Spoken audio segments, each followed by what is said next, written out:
भगवान सोचा कि दर्जा जो दूर कर दी जाए। क्या करते हैं, एक वृद्ध ब्राह्मण का रूप धारण करके ब्राह्मण के आगे जाकर कहते हैं, अरे ब्राह्मण जो आप किसी दुखों से घुमा कर तो तुमको क्या तकलीफ सब कहो तो।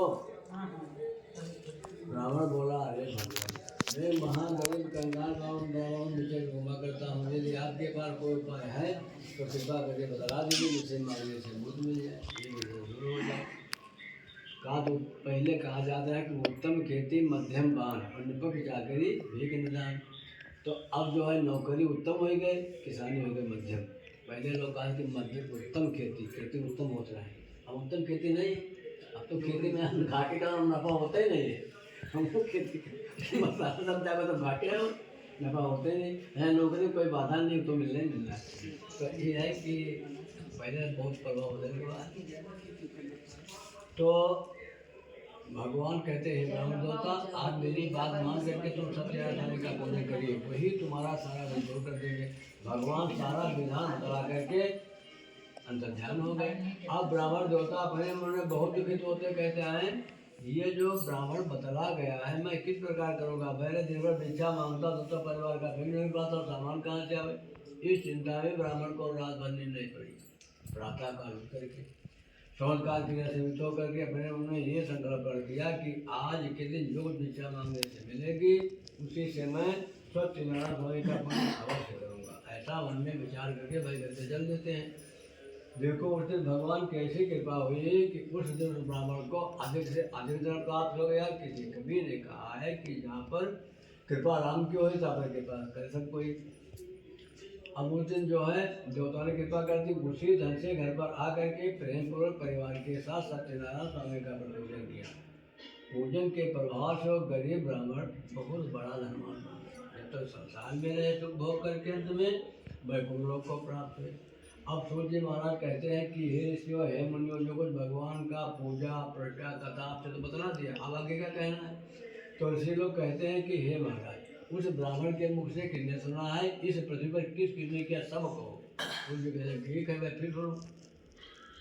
एक समय की बात है कि वही भिखारी ब्राह्मण अपने परिवार के साथ सत्यनारायण स्वामी का पूजन कर रहा था। इतने में एक लकड़ी बेचने वाला लकड़हारा स्थान पर आया। लकड़ा भूख लगा सोचा पानी पी लिया जाए। लकड़ी का लकड़ी नीचे रख दिया। जब घर के भीतर प्रवेश करता तो क्या देखता कि मड़ैया ना तो महल बन गया। लकड़ा भीतर पड़ गया। अरे अभी तो कुछ है, अब तो बहुत सारा भिक्षा मांगता था, अब तो बहुत बड़े गाली बन गए। फिर अंदर जाकर कहता है, अरे ब्राह्मण देवता आप किसका पूजन कर क्यों कर रहे हो, इसका अर्थ क्या है। अरे ब्राह्मण बोला, अरे लकड़हारे, जो कुछ मेरा धंधा तुम देख रहे हो ये सत्यनारायण की कृपा का प्रसाद है, इन्हीं का पूजा कर रहा हूँ। आज इन्हीं की देन है जो मेरे सब कुछ प्राप्ति हुआ है। ऐसा ब्राह्मण के मुँह से सुन करके लकड़हारा बहुत प्रसन्न हो गया। प्रसाद खा करके जल्दी से नगर को भाई प्रदान कर दिया। मार्ग में जा करके लकड़हारा चिंतित होकर के यही संकल्प करता है कि आज के दिन जो कुछ लकड़ी बेचने से मिलेगी मैं भी सब्जियों का पूजा अवश्य करूँगा। ऐसा मैंने विचार करके वो भी चल दिया। देखो भगवान कैसी कृपा हुई कि लकड़ा जहाँ पर पहुँचा वहाँ धरी बड़े बड़े धरी लोग रहते रहते थे, लकड़ी का भोजन प्राप्त हो गया। इसी धन से बाजार में जा करके पक्के पक्के केले के दूध के मुकाबले मोल ले ली। घर पर पहुँच करके ब्राह्मण को बुलाया।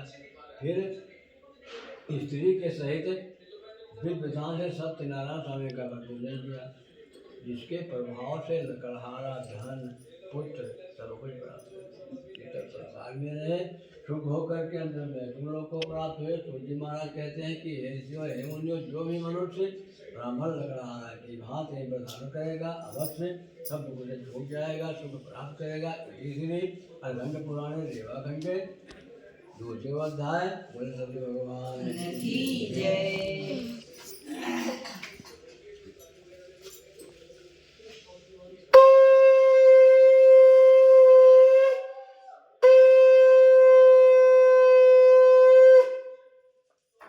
खंड पुराने रेवा खंडे इसे कहा जाते हैं कि श्रीमद् भागवत महीना जो ये है आखिर स्कंद महीना लिखी कथा।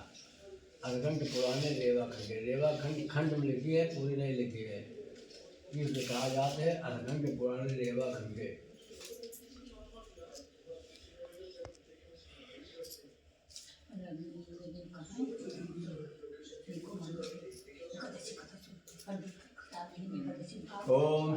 जानो आप तीसरे अध्याय का कहिए भाई सुना सुनो।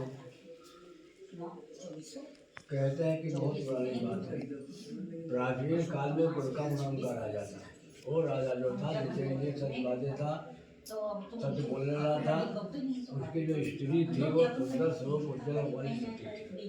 वो सती इस प्रकार की थी कि भद्र हिरण लेकिन नदी किनारे अपने पति गुड़कम राजा के साथ नारायण स्वामी का पूजन कर रही थी। इतने में एक साधु नाम का बैठ है बनिया, जिसे बनिया कहते, बहुत सी नाव पर था और लादी ने नाव को नदी में लगाया और राजा